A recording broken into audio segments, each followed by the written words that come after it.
there was some issue with the internet, and as soon as I connected to the class at 11, in about 1 minute or 1.5 minutes, I got disconnected because I was still connected to the LAN. So for example, if you look at my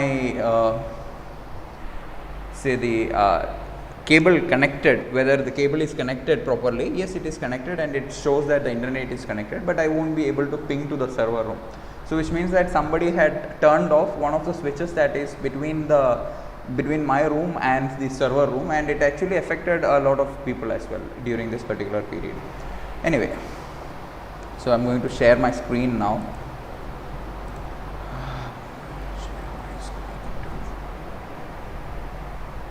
Right, I hope you are able to see my screen now, and now,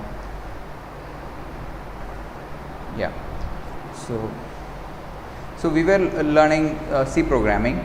So we have learned up till structures, and we have learned structures, correct?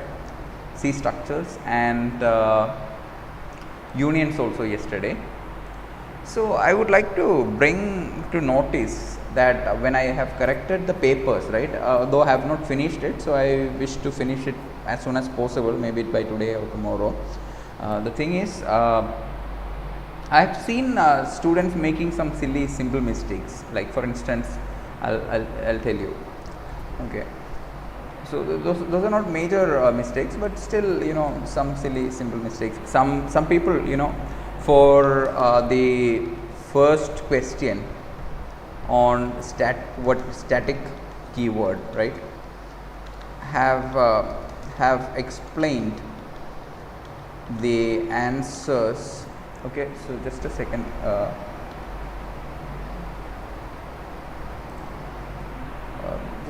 Just a minute, students. Let me check whether the live stream is working fine.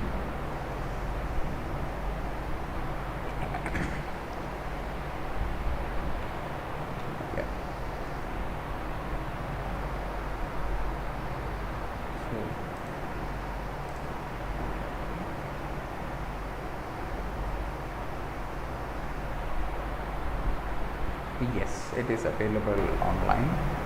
I'll copy the link. I'll edit the title of the class.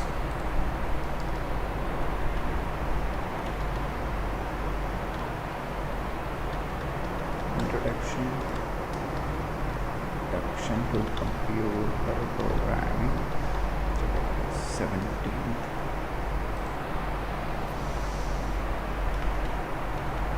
Okay, so this is the link for the live stream. Okay, just check whether it is working fine, whether the sound is fine, etc. Okay, now going back to the class. Okay, so I was telling you that I have gone through some of the answer sheets, and I have seen that some of the students, right, have made some silly mistakes. For instance, this is a mistake that I want to point out. This is for the question number. Let me see the question number. Question number 1. Just a minute, guys. I'm getting a call. Bala, ipo internet vandachu Bala. Class le irke. Okay, Bala. Thank you. Okay, so I have explained the answer in terms of static and class. Static keyword with respect to objects and classes, right? Which is, what do you think? Do you think the answer is correct? This particular, if a student answers it that way, do you think the answer is correct? No, sir. No, it is not correct, right? Yeah. And why is it not correct? Because in C there is no classes. Yes, in C programming we have not learned about classes and objects, and so this is beyond the scope, right? So this is beyond the scope. Okay, and the answer is wrong. Okay, next thing that I have noticed is for the okay, now those are not major mistakes. Okay, now for one of the questions, like for the third question, right, the question was whether I can have multiple int I declarations in the same .c file. Okay, so the answer would be yes. Okay, because I can have global and local variables, and I can have multiple functions, and in all these functions I can have an int I. Correct? Right. Now, yeah, so that was about the third question. And for the fourth question, right, I have seen that some students have mentioned they're not very sure about what does return 0 do. Okay, so the correct answer would be that, see, the question specifically asks what does the return 0 do at the end of the main function. Correct? So a non-zero value to the non-zero return value, okay, return value to the OS or the program calling the C program, right,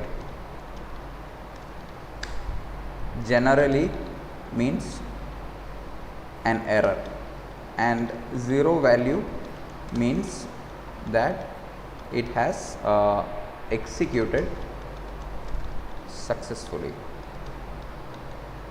fully, without any errors. So that is the question. And then what about the fifth question? That was about the correcting the mistake and then finding what it is. So what does that question do? It prints the factorial of a number. Now, if you look at the particular function call, right, that's in the page 2 of the question paper, which contains a total of three pages. It is written S is equal to sum of n. So this is where the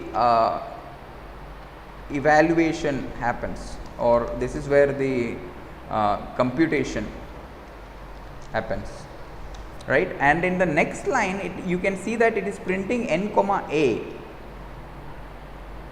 while it has to actually print s.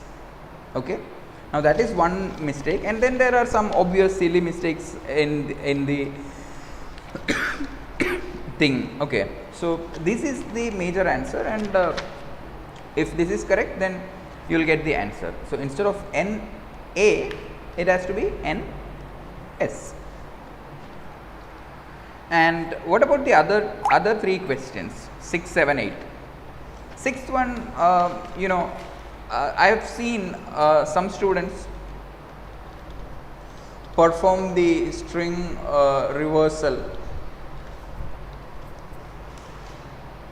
in the most simple ways, while I have seen some students using stacks,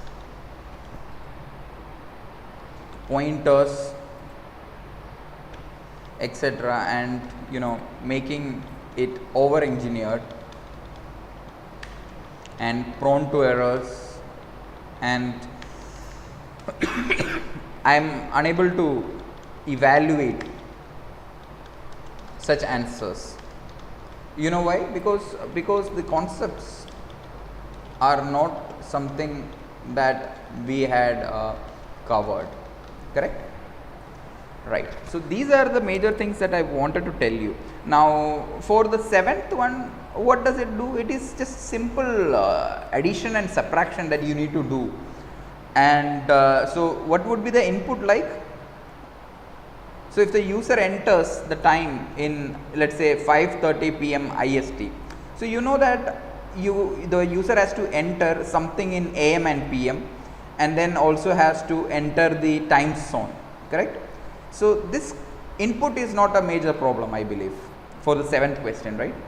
So input is not a problem. Now from the input, can you parse the hours, minutes, AM, PM and the time zone? Yes, you can. And based on the time zone, can you do subtraction and addition to the time that is given at that particular point? Yes, you must be able to do that also, right? Now how do you do that? You have to make sure that you convert the minutes into the appropriate hours or the appropriate hours into the appropriate minutes, and only then you will be able to show the time properly in hours, hours colon minutes format, correct? And then you have to toggle between the AM and the PM based on what the answer is that you are getting. Or you can you also had the option to take the input as if you wanted to have an assumption, you could have mentioned that you are going to enter the time in 24-hour format. Okay, so that is simple subtraction and addition in the 7th question, correct? The only catch there being that you are going to do subtraction and addition of time. Okay, and over here you can very clearly understand that there is UTC minus 8. So what is UTC here in this particular thing? The UTC is the C, time zone C, which is London, United Kingdom, which is UTC / GMT, correct, which is the Greenwich Mean Time. Okay, so that is the time conversion problem. Now what about the next problem, 8? So here, right, the only thing that you will do is you will have an infinite loop in your program, which is going to take keyboard inputs, which are forward, backward, left and right, okay, FBLR. So based on the input FBLR, you need to move your turtle. Now for moving the turtle, do you really need a grid? No, you don't. You just need to keep track of the turtle's position after every movement. So you will have it is mentioned as a 2D grid. Okay, it is mentioned as a 2-dimensional grid. What is a 2D grid? It means that it has x and y coordinates. It doesn't need an z coordinate. If it has an z coordinate, if it has x, y and z coordinate, it becomes a 3-dimensional space. And if it is just oh, okay, I guess my my video is blocking the content in the YouTube stream. Okay, so what I meant was, so you have the location of the turtle from the previous key entries. Now if you are going to do forward, then you have to move the turtle, let's say one position to the right, or one position to the top, or one position to the bottom, or one position to the left. So you need a logic for that, where to move that. And so based on that, right, based on whatever logic you have, you will change the x and y values. So the turtle starts from 0, 0. If I say that I have to move 1 point to the right, okay, then I can do it as I have moved 1 point to the y axis. Okay, so then it means that starting position will be 0, 0, and the after one movement it will be 0, 1. Okay, so what is the next thing that you need to do? Once you have 0, 0 and 0, 1, of course 0, 0 is the starting point, and with reference to the starting location you have to print the distance of the turtle. Now how is that done? You have the coordinates, right, the location of the turtle at that point, and then 0, 0, that is the next position. Correct? And you are going to do the based on this particular equation of simple Cartesian distance between two coordinates x1 y1 and x2 y2, you are going to calculate the distance. So what exactly happens there? You have to print all. What you need to do is, you have a loop, you have forward, left, right and backward 4 inputs, and based on that input you will decide where to move the turtle. Okay, and if the turtle has to move to a separate place, say let's assume that we want to introduce obstacles that I have mentioned in this particular question. So if you are going to introduce an obstacle, right, then again for that obstacle, how will you represent? I have clearly mentioned that it is going to be a rectangular obstacle. And why have I mentioned as a rectangular obstacle? Because that would be easier for you to do the calculation. Okay, which means that you need actually two coordinates, the diagonal coordinates of the rectangle to represent the rectangle. So using the diagonal coordinates, you will be able to represent a rectangle, and you will be also able to check based on the values of the turtle's movement whether it is going to hit the obstacle or not. And if it is not going to hit the obstacle, then you are going to move the turtle. Okay, so this is the idea. Now I am not saying that you will be able to get a 100% working program in this 1 hour of examination, but the idea is that you should be able to identify what are the key things that you need to do in your program, and to be able to to attempt to program in that way. Correct? Do you guys agree with what I just said, students? Yes. Yes, and I see that many students have done that also. The 8th question also many students have done, and 7th question also many students have done. So just wanted to go through the question paper a bit before I give out the answers to you, and before you go out go through the answer sheet for your marks, etc. Okay, so I'll try to publish the answer sheets on Moodle by tomorrow. I think you are not able to see the answer sheets on Moodle as of today. So you will be able to see that tomorrow. Now, okay, now going back to the class, let me show you something else as well. Say for example, right. So this is the curriculum for CS101. That's what we are interested in. Okay, this is the curriculum for Introduction to Computer Programming that is available on our institute website. Okay. So if you go to the just a minute, I am unable to see it properly. Yeah, okay. So if you go through the syllabus, right, you will see that we have kind of learned almost everything in the topics except few topics. So and there are few more topics which are of interest in C programming. So I am going to cover those programs. Okay, so for example, this command line argument. Okay, that is something that we have not covered. Okay, that's a thing of interest. And then there must be something like memory allocation functions. Correct? So we have not learned memory allocation functions. So this memory allocation functions, command line arguments, we have not learned those two. Okay, so we will have to learn those. And apart from that, we have not learned type def. Okay. And we have also not learned input output, introduction to files, modes of files, streams, standard library input output functions, character input output functions, etc. So essentially what I wanted to tell you was that these are the topics that are pending. So those are the only topics that we need to cover for this for the syllabus to be over. So which means that now it is time for you to step in, go through the entire thing, revise multiple times, okay, get acquainted with solving more problems, make sure that you learn to write the programs yourself. Okay, I am not saying you may be able to write a 100% error free program, but you should be able to understand the logic, and then you should be able to put the logic on to statements as a C program. That is your objective. You should try to do that. Now going back to the class after the syllabus discussion, right. So this is from the tutorials point page. Now we learned about unions, we learned about structures, correct, and we learned how we will pass structures to functions, and how we can use pointers to structures. Okay, and we have learned the arrow operator, the dot operator.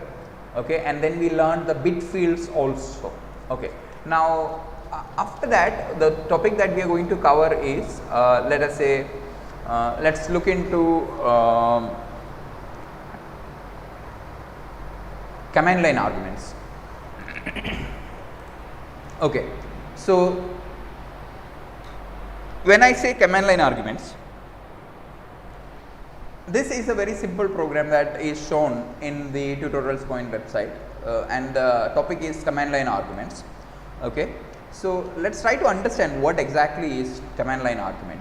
Okay, now I told you that in the discussion today, for the fourth question for our exam, I had a question that what does the return 0 of a in a main function do? What is the use of that? So we have just restarted the stream. Can anyone please check whether the stream is happening fine now?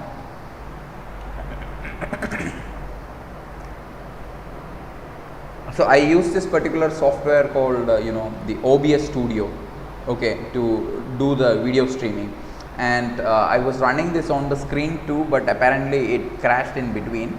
Okay, now I am able to see the stream and I hope it is working fine. Anyway, now going back to the class. So what would happen is our recording will get affected if we do not have the OBS Studio running, okay, and the live stream also will not work. Okay, now we started learning about computers in that aspect, where we wanted to know what a computer is, what all can we do with a computer, and how to program a computer, or right, that those are the things that we had learned. And in between we learned about the terminal, right, which is using something called the I'll show you that. So we learned about the we learned about operating system, right, memory, other things, right, etc. And then we learned about the command line interface, right, and that is called the CLI. And then we learned about the GUI called the graphical user interface,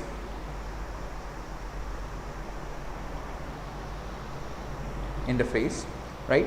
And so graphical user interface is when I have icons and when I have buttons and mouse pointer, so I can just hover my mouse pointer over the buttons, etc., and then I can select whatever I want to show, right. For instance, right now you must be seeing my screen with multiple windows that are open. So I have tutorial point open in one Google Chrome window, I have the Google Meet opened in another Google Chrome window, I have my terminal open in another window. So I can actually choose which program do I need to switch to at this point in time, right. Now if I want to switch again, then I can just press my super key on my keyboard, which is also called the Windows key. So I can press the super key on my keyboard, and then I can switch back to another tab which shows the syllabus. Now this is what you call as the graphical user interface, which means that you just need to move your mouse pointer, make selections and do the things appropriately. Now another place where we learned was something called the command line interface, right. So what you see over here is the command line interface. So right now I've gone into the folder /home/anoop/lab/2021, and if you do an ls in this particular folder, right, you will see that let me see star.c. Okay, so you can see that there are a lot of C files that we have written over this period of time for this particular class. So those are over there, and we have seen how to compile a particular program, right. So Armstrong.c, and then we will compile it as Armstrong.out, right, and then we will run the program. So this is the most important thing that you need to understand. Okay, so this is how we run a program, and I told you when the program runs, right, when the program runs, then something happens. For example,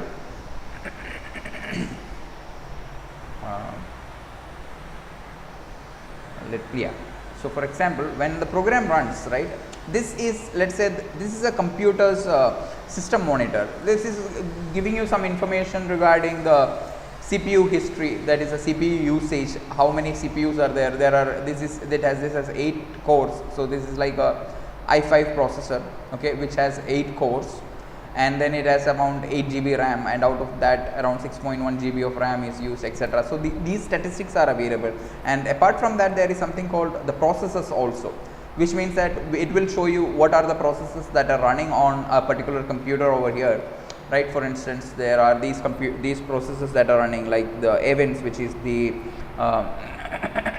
PDF viewer, then the Google Chrome, then the file browser, then the OBS Studio, right? So these are all the different softwares that are running, which means that these programs have been loaded into the computer memory. Okay, so softwares, OS loads the computer programs into the memory, and it executes, and then it executes, okay. So for example, when we so here, right, the terminal that you see over here, how do I know,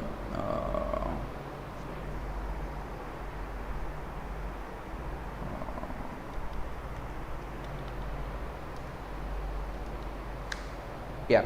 So the terminal that you see over here, right, I have printed something called echo $shell. Okay, so what you need, so you may not be able to understand what exactly I have done, but essentially what I looked up was, what is my current shell? Okay, a shell is the interface.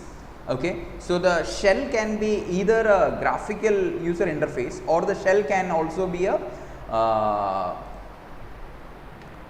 command line interface. Okay, so the shell can be a graphical interface or the command line interface. Now if I tell you that my graphical interface is something called genome, okay, say for example, I'll just show you that. So you know, when I press my super key, you have seen that some of the windows are arranged you know, in rows and columns, right? And if I want, I can bring in another window that is present in another screen, and then I can take out this to another screen. So this is a shell, okay, on which that I am operating on. Okay, and I am telling you that I use a shell called genome desktop environment. Okay, so I use something called a genome desktop environment. So genome is the shell, the graphical shell that you have seen me operate at this point in time, correct? Okay, now if I want, let's say I want to look for calc, oh by the way, it is actually shown on another screen, so you won't be able to see that. But yeah, anyway, the idea is that I am using something called a genome shell, which is the graphical shell, okay, which is allowing me to use the graphical user interface. So I am using genome on top of my Linux operating system, and then I am able to use the graphical user interface. Now for the user bin ZSH, right? What is user bin ZSH? Oh, by the way, it just downloaded it. Okay, so I should have entered it. What is user bin ZSH? Okay, bash shell. I'm just writing some you know, keywords there. So what you have seen over here, when I typed on the terminal, right, I typed on the terminal echo shell, and it has printed that ZSH, or called the Z shell, is an extended version of the Bourne shell. Okay, so it is a shell, and this is a command line interface. So this is a command line. So this is a command line interface. Okay, I just typed CLI there so that you understand what it is, where it is. So this is the command line interface, and using the command line interface, right, I can load a particular program, I can run a particular program. So Armstrong.out. Okay, so I have Armstrong.out. If I run it, right, then that particular program, say I am going to run the program. Okay, I have run the program, and now if I go to this particular process name, okay, I was looking at the process name, so I just ran Armstrong.out, Okay, and I'm looking at the processes that are now running. It says that Armstrong.out is running with /Armstrong.out, and it has a process ID called 23344 and 64 kilobytes of memory it's using. So I can actually use it, find out it from the terminal itself. Say I can do ps minus aux grep Armstrong, and that will tell me what is the particular process, and you can see that the process ID is 23344, that is what you have seen here, right. So it is exactly the same thing that it has shown you. Now I can do kill minus 9 this particular 23344, okay, and I go to that particular process where I was trying to enter the number where to check whether it is a Armstrong number or not, right. It has, you can see that 23344 is killed, and you go to that system monitor and see that that particular program Armstrong number is not there anymore.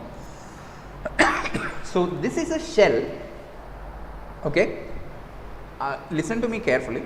This is a shell which is used to run a program. This is a shell that is used by the user to interact with the operating system. So I am interacting with the operating system using this command line shell, or else I have the genome for the graphical user interaction. Just a second.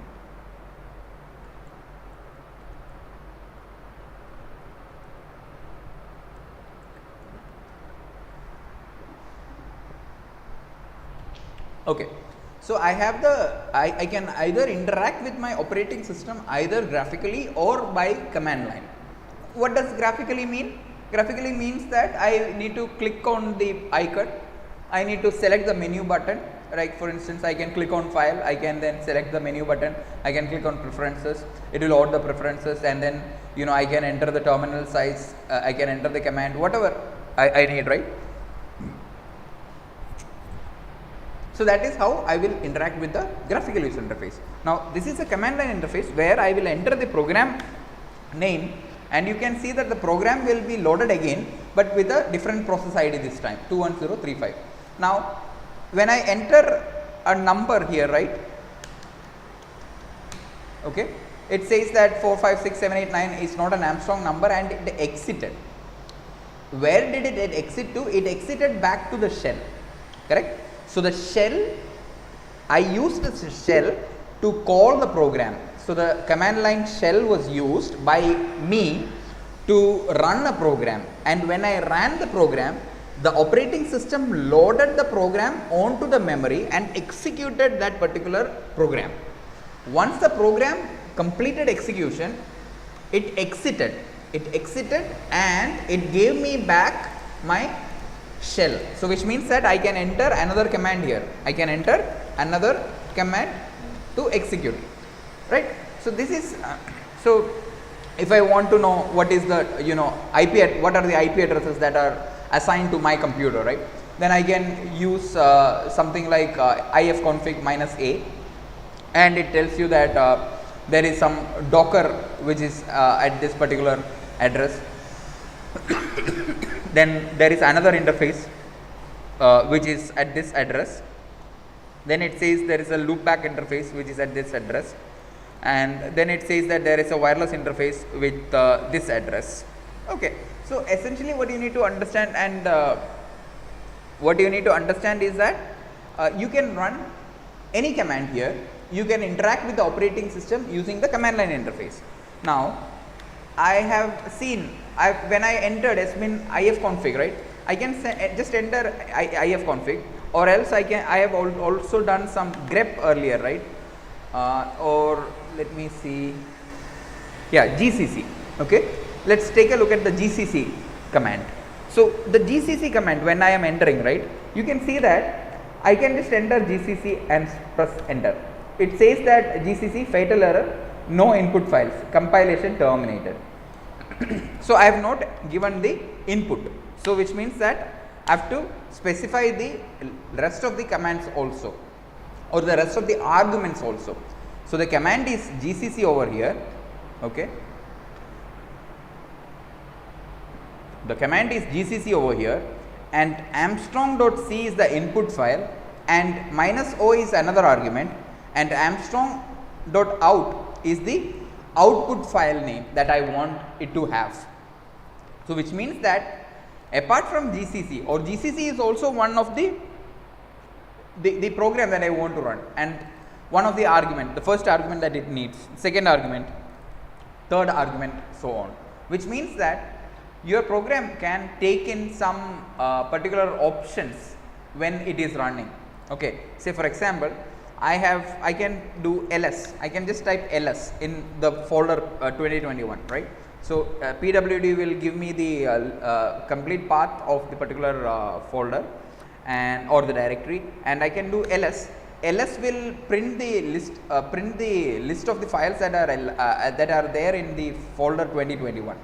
I can do ls minus a l, or just minus a, it prints all the files.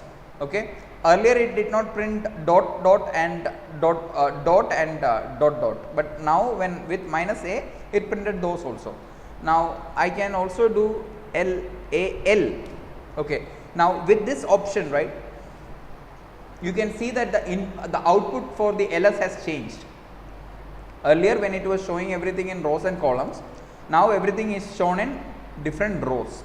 Okay, so each file is shown in a different row. So we have such a so with just minus l, we were able to change some of the output, and you can see that it is printing some the file size. Okay, some 16,752 bytes, 759 bytes, etc. But it is not really something in human readable format. So I apply minus h. So I do ls minus alh, and you can see that the same program it was which was showing to be 16,000 something, right? It's now showing to be 17 kilobytes. Okay, and this is 17 kilobytes. See, this is again 17 kilobytes. Okay, and Sir. so on. Yes. So we are having a BME class right now. Basics of mechanical engineering. Yes, I know. No problem. Okay. So, Okay. so this is how we will be able. That's at 12, right? Sir, it was at 11:50. Is it 11:50? Oh, okay. Yeah, we lost some time. Okay. So yeah. So just let me tell you one thing. So usually it is program name, then argument 1, okay, argument 2, argument 3, argument 4, etc. Okay, so that is how we will run a particular program. So this will just give me an error. Okay, so usually have program name, argument 1, argument 2, argument 3, and argument 4, and that is what we want to learn with command line arguments. Let us continue with this from tomorrow. Okay, so this was just a preliminary base class for you to understand what is command line argument. We will continue it from tomorrow. Okay, thank you everyone. Let's meet tomorrow. Bye.